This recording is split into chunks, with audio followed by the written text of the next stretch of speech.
Alors, c'est vrai que dans cette partie 3, puisqu'on a vu, le cube, les lois du cube, devant, derrière, notion de côté.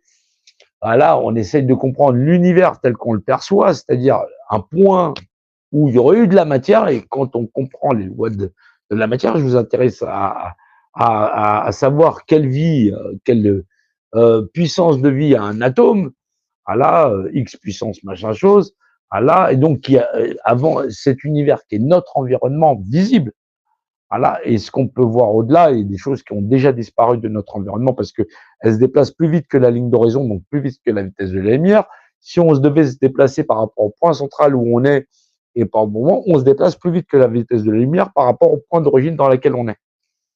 Ben oui, voilà.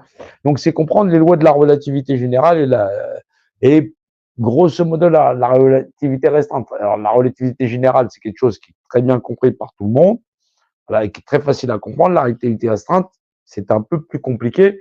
C'est comme si je déplaçais des objets dans un cours d'eau ou dans de la mayonnaise. Oui, le rapport densité n'est pas la même. Je peux pas déplacer un truc plus vite que dans une rivière qui se déplace et qui a un mouvement linéaire, que si j'essaye de pousser quelque chose dans la mayonnaise qui offre beaucoup plus de résistance. Et ça, on est dans la relativité restreinte. Non pas que les lois de la relativité restreinte soient fausses, mais il faut comprendre les lois de la matière à ce moment-là. Voilà. La relativité générale, c'est les lois ambiance. La relativité restreinte, c'est des lois qui sont liées à chaque point de matériau. Comment la lumière a fait pour traverser l'acier ou de la mayonnaise ou de l'eau ou un cristal. C'est pas tout à fait pareil. C'est pour ça que la relativité restreinte, elle est exposée un petit peu à tout le monde. Et c'est comme ça que moi j'aime la présenter, parce que sinon on me dit souvent que c'est faux, je dirais aussi que c'est faux, mais que ça n'est pas vrai non plus. Ça n'est pas faux non plus. C'est pas faux non plus la relativité restreinte, même si d'un point de vue général, ça n'est pas la relativité générale. Et effectivement que ça, on rentre réellement dans les lois de la matière. La relativité générale, c'est les lois de l'espace, et là, il n'y a pas de problème.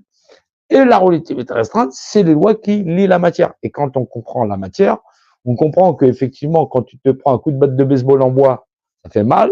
Si elle était en acier, ça fait encore plus mal. Et quand elle est en aluminium, ça fait mal aussi. Ouais, à peu près comme en bois, comme en acier. Ouais, non, la douleur, ouais, non, non, là, t'as juste mal. Donc, qu'elle soit en bois, en aluminium ou en acier, ouais, ça fait mal. Non, en acier, un coup de batte de baseball en acier, je t'assure que ton crâne ne supporte pas. Ouais. Ouais, ça, c'est de la relativité restreinte, ouais. Non, non, non, non, donner à personne. Non, on est des êtres humains, on n'est pas là pour être inhumain. Même si je mets des clichés qui sont un petit peu olé olé. Voilà.